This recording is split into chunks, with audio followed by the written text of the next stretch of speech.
Ya, selamat pagi semua yang Pagi. sudah tergabung hari ini, Guru Malam, sekarang Ibu Tia dan Ibu Purwati. Ya, hari ini kita belajar tentang rancangan Tuhan. Ini sangat penting kita pahami tentang rancangan Tuhan ini. Karena kalau kita mengerti rancangan Tuhan, pasti indah dalam hidup ini. Nah, kebanyakan orang hidupnya tidak mengalami keindahan oleh karena tidak mengerti rancangan Tuhan itu. Apa rancangan Tuhan itu? Sebelumnya kita berdoa dulu. Terima kasih Tuhan. Hari ini kami belajar tentang rancangan Tuhan. Urapi kami semua. Terlebih hamba-Mu yang menyampaikannya. Terima kasih Tuhan. Terpujilah nama-Mu hari ini sampai selama-lamanya. Di dalam nama Yesus Kristus kami siapkan hati kami kepada kebenaran firman-Mu. Haleluya. Amin. Nah, saya katakan tadi, topik hari ini tentang rancangan Tuhan. Ini sangat penting kita pahami. Apa rancangan Tuhan ini? Kita mulai dari Yeremia pasal 29 ayat yang ke-11. Sebab aku mengerti rancangan-rancangan apa yang ada padaku mengenai kamu.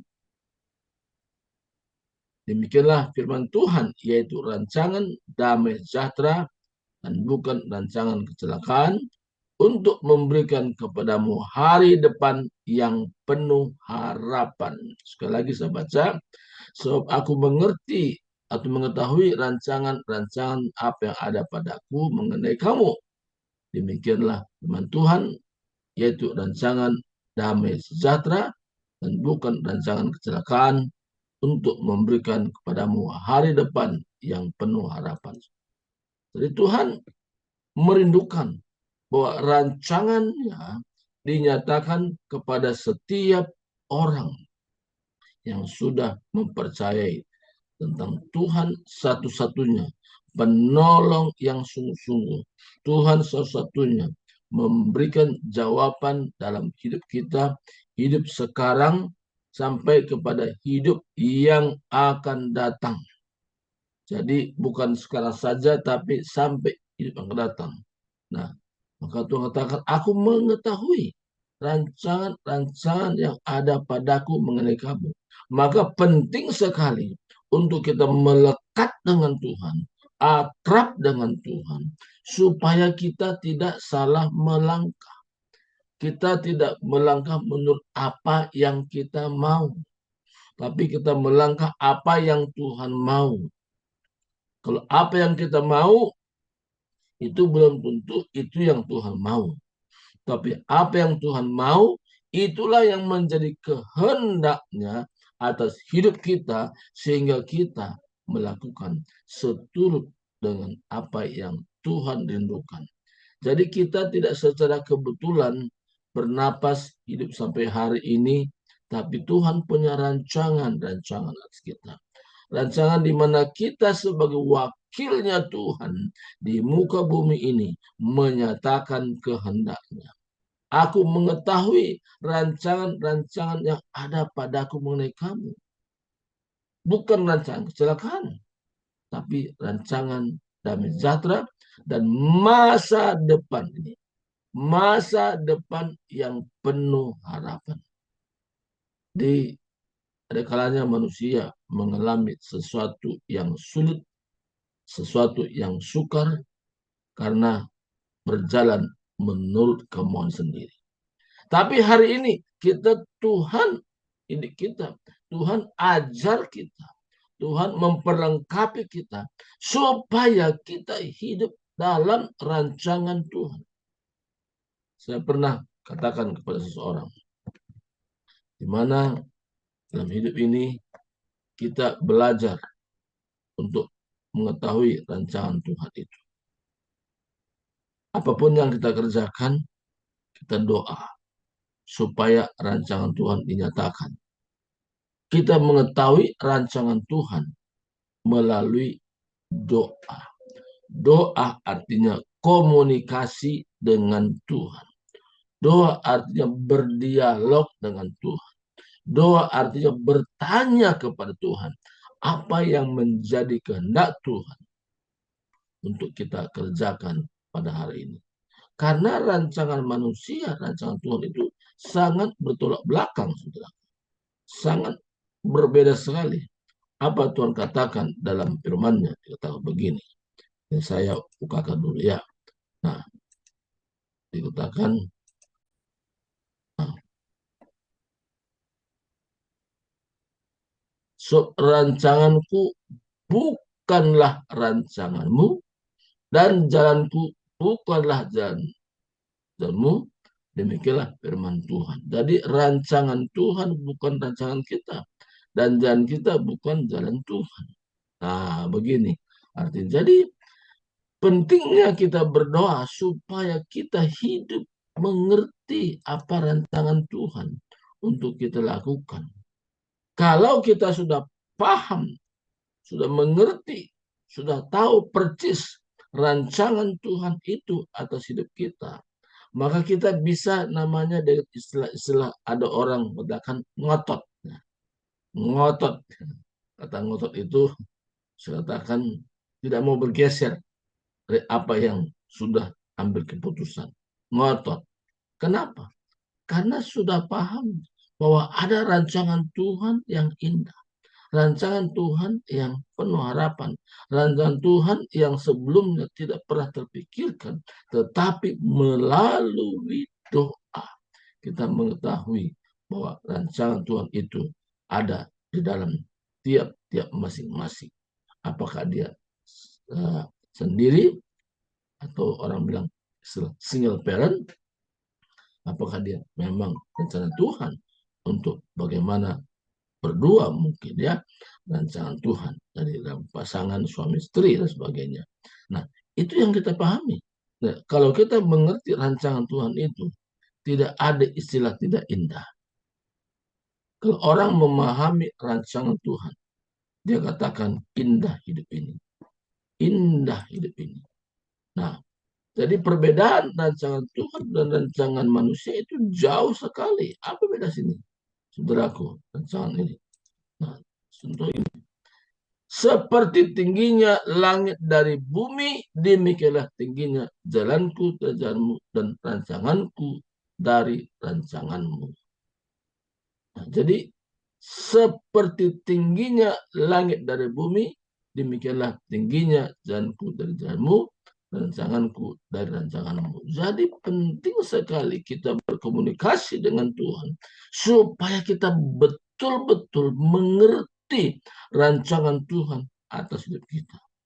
Dan kita hidup ini tidak ada istilah secara kebetulan, tapi ada rancangan Tuhan yang kita jalani. Jadi kita menjadi sahabatnya Tuhan. Kita menjadi partnernya Tuhan. Kita menjadi orang-orang yang dipercayakan Tuhan hidup dalam dunia ini supaya menggenapi apa yang menjadi kehendak Tuhan. Maka katakan jangan kamu bodoh. Belajarlah mengerti kehendak Tuhan sama mengerti rancangan Tuhan.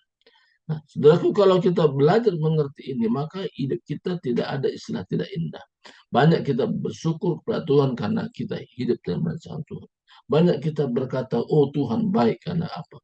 Kita dalam rancangan Tuhan. Jadi ungkapan-ungkapan kita teruji juga. Bukan karena hal-hal senang saja. Hal-hal syukur saja pun juga kita berkata, mengucap syukur. Kenapa kita bersyukur? Karena hal-hal syukur yang kita hadapi itu bagaikan batu loncatan kata sebagai orang. Ya, it's like a stepping stone. Nah ini. Jadi masalah itu bukan hambatan, tapi jembatan untuk meningkat kepada level-level berikutnya. Nah, saya optimis sekali itu. Maka saya banyak bersyukur kepada Tuhan karena saya belajar untuk memahami apa itu rancangan Tuhan. Rancangan Tuhan itu tugasnya yaitu menggenapi apa yang menjadi kehendak Tuhan melalui hidupnya. Tapi yang merusak rancangan Tuhan dalam manusia hanya iblis. Iblis merusak. Nah, bagaimana caranya iblis merusak? Kita nggak bisa lihat langsung iblis, tapi iblis bisa memakai beberapa orang atau satu pribadi untuk merusak rancangannya itu. Nah, makanya dari awal juga Tuhan tahu ya hal ini. Iblis itu memang hanya kerjanya mencuri, membunuh, dan binsakan. Maka Yesus datang ke bumi ini supaya segala rancangan iblis itu digagalkan. Nah, hari ini Tuhan ingatkan kepada kita supaya kita belajar hidup dalam rancangan Tuhan. Nah, kalau kita baca ayat yang selanjutnya ya, dikatakan di sini,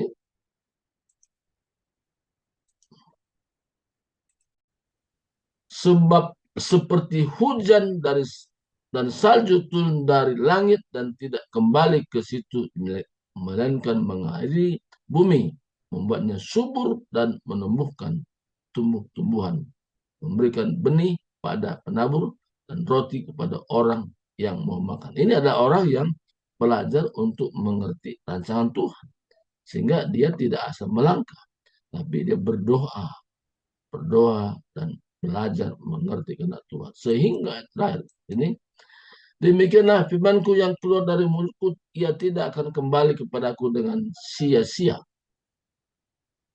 tetapi ia akan melaksanakan apa yang ku kehendaki dan akan berhasil dari apa yang kusuruhkan kepadanya. Nah, saudaraku, di sini kita bisa memahami rancangan Tuhan tidak pernah gagal. Yang gagal yaitu manusia belajar mengerti rancangan Tuhan. Rancangan Tuhan tidak pernah gagal. Tapi manusia gagal untuk memahami rancangan Tuhan. Karena Tuhan katakan, demikianlah firmanku yang keluar dari mulutku, ia tidak akan kembali kepadaku dengan sia-sia, artinya kosong. Tetapi ia akan melaksanakan apa yang kuhendaki dan akan berhasil dalam apa yang kusuruhkan kepadanya. Jadi saudaraku, dalam hal ini begitu luar biasa rancangan Tuhan. Siapa yang bisa mengerti ini? Orang yang berdoa, minta petunjuk kepada Tuhan, minta arahan kepada Tuhan, supaya dia hidup dalam rancangan Tuhan. Jadi kalau kita berdoa, kita belajar, memohon, meminta pengertian-pengertian. Kalau aku hidup sampai hari ini, aku belajar hidup dalam rancangan-Mu Tuhan.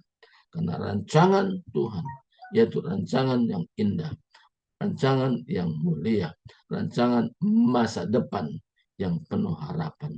Sekalipun ada hal sukar kita hadapi, kita melihat itu bagaikan stepping stone, batu loncatan, karena masalah itu bukan hambatan, tapi jembatan untuk melihat apa yang Tuhan siapkan berikutnya. Jadi hari ini kita sama-sama belajar untuk belajar, yaitu apa yang menjadi rancangan Tuhan. Pasti ada. Setiap pribadi Tuhan nyatakan. Sehingga rancangan Tuhan itu nyatakan. Dan hari ini tidak secara kebetulan.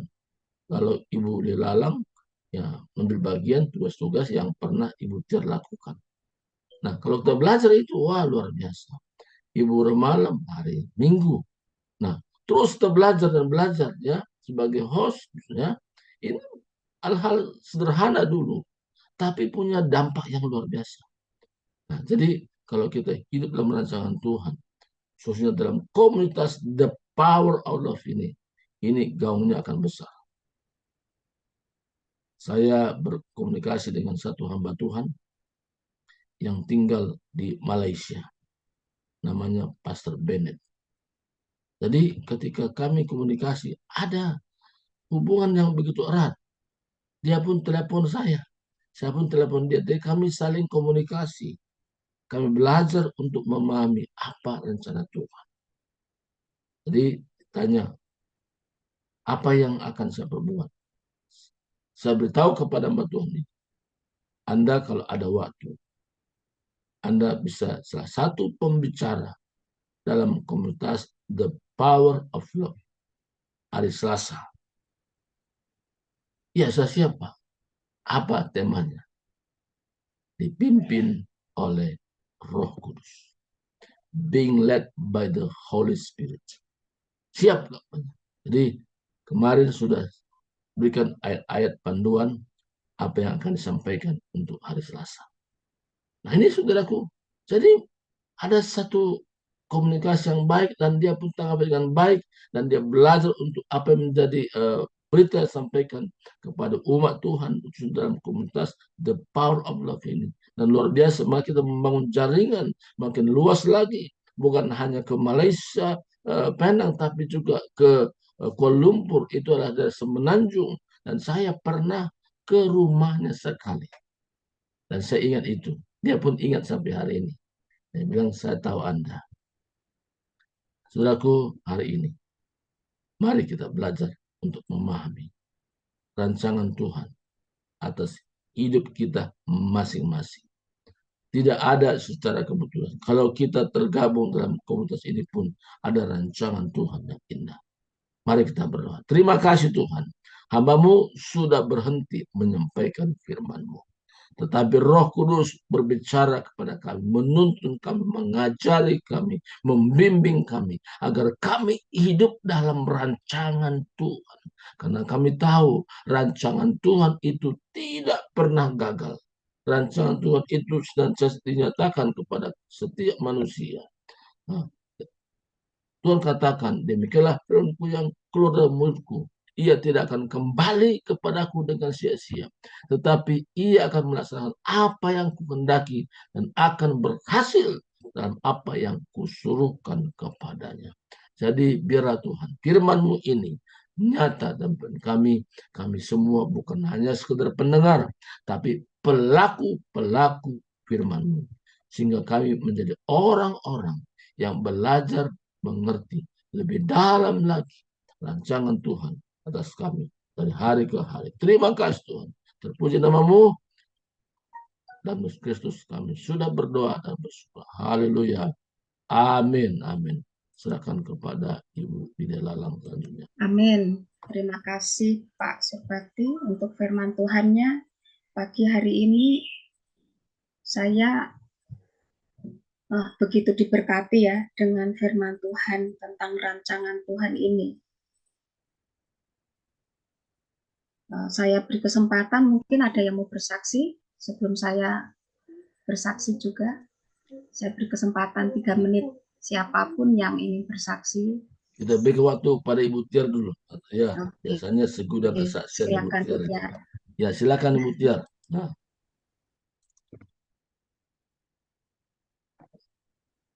Ya, silakan buka mic-nya, mic-nya tutup itu. Buka mic-nya Duna. Haleluya, haleluya ya. Saya sangat diberkati pagi hari ini ya dengan firman Tuhan yang luar biasa. Ya tadi dikatakan rancanganku bukanlah rancanganmu, jalanmu bukanlah jalanku. Ya, saya firman ini adalah ayat emas saya. Ya, jadi satu perikop itu pokoknya itu buat saya gitu. Saya sudah mengalami ya. Nah, jadi tentang rancangan ini memang itu tadi kadang-kadang kita berpikir, kita berencana nanti ya kalau ini saya akan begini, saya akan begitu gitu ya. Kita sudah punya rencana. Tapi apa yang kita rencanakan kadang-kadang Tuhan bukan seperti itu yang Dia kabulkan. Tapi justru jauh dari apa yang kita sudah rencanakan ya. Nggak usah jauh-jauh ya, saya sudah banyak kesaksian di grup ini ya. Ketika ya kami berpikir ya saya pulang ke Medan, kita akan geser deh, kita jual deh aset kita yang di sana biar ada uang kuliah Yusuf gitu ya. Itu rancangan saya, rancangan kami dan keluarga gitu kan. Tapi ternyata saya sampai di Medan nggak seperti itu gitu ya. Bahkan sudah diambil alih sama orang, udah dijual gitu ya. Nah jadi itu saya belajar mengerti gitu rancangan Tuhan. Memang tidak mudah ketika kita belajar ikhlas. Bagaimana biar kita tidak kita tidak tetap mempertahankan hak kita gitu ya. Ya, itu hak kami, tapi oleh orang-orang yang katakanlah tidak mengenal Tuhan, mereka mengambil alih ya, merampas bahkan menjual gitu ya. Nah, tapi dalam posisi seperti itu saya hanya berserah kepada Tuhan. Nah, dan saya ajak anak-anak juga saya bersyukur mereka bisa mengerti gitu ya, sejauh itu anugerah menurut saya. Enggak semua anak bisa seperti itu. Ya, saya beberapa pernah katakanlah sharing dengan beberapa teman, ada yang anaknya sampai ngotot, ya udah kita ini kan kita penjarakan ini. Tapi saya ketika sharing sama anak-anak, terus saya bilang ya udah sekarang gini, kita punya Tuhan yang luar biasa. Kita percaya Tuhan itu sanggup pelihara kita. Yaitu tadi. Jadi kalaupun ini Tuhan izinkan, saya katakan kalau kita serahkan sama Tuhan, maka tuh percaya Tuhan itu sanggup mengembalikan lebih dari situ, gitu ya. Dan memang itu yang terjadi, ya. Ketika Yusuf mau kuliah, ya ada aja jalannya Tuhan buka gitu loh. Nah, jadi di situ kita itu belajar memahami isi hati Tuhan. Itu tadi. Memang baru-baru itu sulit dan itulah makanya dari sekarang memang anak-anak itu perlu kita perkenalkan Tuhan itu. Sehingga pada masa sulit seperti itu pun kita tidak perlu mempertahankan hak kita. Tapi ya memang kita lihat juga untung ruginya apa, terus resikonya apa, ya kan? Kalau memang itu menyulitkan dan itu nggak jadi, maksudnya gini, nggak ada titik terang, ya udahlah lebih bagus kita ikhlas gitu dan percaya kita bawa kepada Tuhan. Saya bersyukur anak-anak juga ikhlas dan mereka percaya bahwa Allah turut bekerja untuk mendatangkan kebaikan itu. Dan memang ketika itu kita kerjakan, ketika itu kita imani, maka Tuhan sanggup ya mengembalikan lebih dari situ gitu ya. Jadi banyak cara Tuhan memberkati kita. Ya kalau kita lihat perjalanan bangsa Israel itu luar biasa. Saya belajar dari situ Bapak Ibu. Bangsa Israel yang perjalanan itu bisa dilakukan nggak sampai sebulan kalau mereka jalan langsung ya. Tapi karena kedegilan hati, karena dosa-dosa, karena bersungut-sungut, akhirnya mereka berhenti. Tuhan biarin dulu, kasih pelajaran dulu, seperti itu. Jadi demikian juga dalam hidup kita, dalam hidup saya sehari-hari, saya banyak belajar ya. Ya ketika saya tersandung, saya ingat, aduh saya di mana ya, ini salahnya ya, di mana ya gitu kan. Jadi seperti itu. Tapi firman ini itu benar ya, ketika saya mendengarkan firman Tuhan, jika saya klik dengan satu ayat ataupun satu kalimat itu, maka itu digenapi. Ya, itu pengalaman saya. Jadi makanya tadi itu, ini gua banget gitu ya. Dikatakan demikianlah firmanku yang keluar dari mulutku. Ia tidak akan kembali kepadaku dengan sia-sia, tetapi ia akan melaksanakan apa yang kehendaki dan akan berhasil dalam apa yang kusuruhkan kepadanya. Ini artinya begitu. Ketika firman Tuhan itu disampaikan, siapapun yang menyampaikan, kita klik, ada itu pasti ada. Tapi judulnya kita fokus. Kalau kita nggak fokus, kita tidak mendengar, kita tidak dari hati, nah, kita nggak ada yang klik, jadi lewat aja firman Tuhan itu. Makanya ada istilahnya jangan dilewati, tapi dilawat. Satu kata mungkin itu yang menjadi ini kita pegangan kita. Pagi hari ini ya saya diberkati dengan itu tadi, firmanku tidak akan kembali ya. Jadi saya percaya ke depan juga hidup kami, hidup saya itu dalam rancangan Tuhan. Ya walaupun mungkin manusia melihat kok gitu ya, kok aneh gitu kan. Nah tapi ya memang jalan Tuhan itu aneh ya. Beberapa minggu yang lalu kita bawa sharing itu tentang hidup natural dan supranatural, ya. Maksudnya apa? Hidup yang biasa-biasa, yang menurut logika manusia. Tapi kalau hidup di dalam Tuhan, di luar logika manusia. Ya, contohnya apa? Seperti itu waktu Simon Petrus menangkap ikan. Mereka nelayan yang luar biasa, ya. Udah sehari-harinya itu mereka tahu, bila penting mereka sudah tahu, mereka kalau ikan itu mau bergerak, napasnya pun mereka udah hafal. Orang mereka udah di laut tiap malam kan, tahu dia di mana ikan itu, dia udah tahu. Nggak dia lihat udah tahu itu ikan udah mau menuju ke sini, udah tahu dia kan. Tapi semalam-malaman mereka tidak mendapatkan ikan. Itulah kehidupan mereka sehari-hari. Begitu pagi-pagi, karena udah siang, ikan itu sudah pada bubar. Mereka sudah pergi kemana-mana. Udah tahu mereka di mana tempat ikan itu, di mana yang banyak ikan. Tapi begitu ketemu dengan Yesus, Yesus katakan, bertolaklah dan tebarkan jalamu.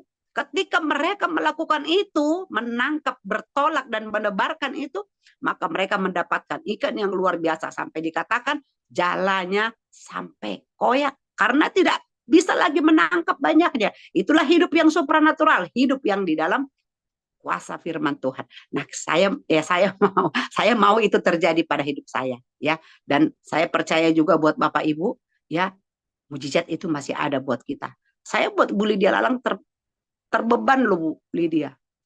Tuhan sanggup sembuhkan saraf kejepit Ibu. Itu saya udah lihat dari kemarin-kemarin. Amin. Kemana Ibu melangkah, gitu. Sanggup. Amin. Tanpa minum obat-obat Ibu, tapi tetaplah konsumsi obat, tapi ayo push lagi, percaya Tuhan sanggup. Amin. Ya Bu ya. Oke, semangat terus ya Bu Lydia Lalang ya. Dan buat yang lain-lain, Bu Barwati Padang ya Bu, semangat Bu. Tuhan sanggup, nggak ada yang mustahil Bu. Yang mati aja bisa dia hidupkan. Itu bukan berlaku dulu saja, sampai sekarang pun mujizat itu ada. Asalkan kita mau, asalkan kita siap, ya. Sekarang gitu, Tuhan mau kita siap dulu menerima mujizat itu. Jangan nanti diterima kaget malah jadi terkapar gitu loh. Jadi kita siapkan hati kita, iman kita. Saya siap Tuhan, jadilah kehendak-Mu, ya kan? Tapi saya rindu ini, kerinduan saya bisa bangkit, dan memang harus komitmen, janji. Jangan seperti ada orang begitu sembuh, begitu dijawab doanya malah kabur, malah udah gara-gara dia keluar negeri, gara-gara dia bisa pergi, nggak ingat lagi dengan Tuhan, pelayanannya ditinggalkan. Yang manusia yang sering terjadi seperti itu, ya. Jadi, aduh, saya rindu kita semua The Power of Love ini, ya seperti kata pembina, The Power of Love ini memang bukan seperti Zoom biasa yang datang, dengar, udah itu hilang, nggak kelihatan. Tapi progres apa yang kita dapat? Apa yang kita dapat di sini? Gitu ya. Ada nggak pertumbuhan rohani? Bukan materi maksudnya ya, tapi pertumbuhan rohani kita ada enggak? Gitu loh. Kesetiaan kita nambah enggak? Gitu. Kesabaran kita tambah enggak? Berubah enggak kita? Apa kita dari dulu begitu juga? Sama aja gitu kan. Nah, ini yang tidak ditangkap manusia. Jadi kalau nggak dijawab doa kita, itu yuk kita introspeksi diri. Mungkin itu kita menyimpan kepahitan, kemarahan terhadap siapa saja. Mungkin juga itu tadi kita tidak pernah klik dengan firman Tuhan. Ya karena kenapa? Karena kita setengah-setengah hati. Ya dengar-dengar di situ, ya khotbah, ya gue dengar gitu. Enggak kayak gitu. Kalau dengar firman Tuhan itu, tangkap. Aku dapat apa hari ini ya? Gitu. Nah, dapat satu kalimat saja, ya. Gitu. Imani, langsung doakan. Aku mau itu terjadi Tuhan. Yang klik hari ini itu aku imani. Nah, sekarang ini saya mendapat kemuliaan, saya ditipu orang. Tapi hati saya tahu nggak? Selalu apa? Lagunya Kau Tuhan jadi andalanku. Itu selalu saya bangun pun itu di hati saya, di roh saya, ya kan? Nah, hanya Kau Tuhan yang ku percaya gitu. Amin. Saat aku sudah tak mampu, hanya Yesus dapat memulihkanku. Aku percaya ada mujizat. Itu selalu begitu saya bangun, yang keluar dari hati saya, dari mulut saya, aku percaya ada mujizat. Aku percaya Tuhanku dahsyat, perbuatan ajaib sanggup dia lakukan. Aku percaya mujizat itu ada. Gitu ya. Yuk kita semua kita imani. Apapun keadaan kita sekarang, mungkin kita bergumul ekonomi, sakit penyakit, bergumul dengan anak, bergumul dengan lingkungan. Yuk kita katakan, aku percaya ada mujizat. Dan hari ini firman Tuhan menggenapi. Tidak ada firman-Nya yang kembali dengan sia-sia. Kalau kita tangkap, kalau kita imani, kalau kita klik dengan firman Tuhan itu. Itu saja, maaf, terima kasih, Tuhan berkati buat kesempatannya. Haleluya. Saya serahkan kembali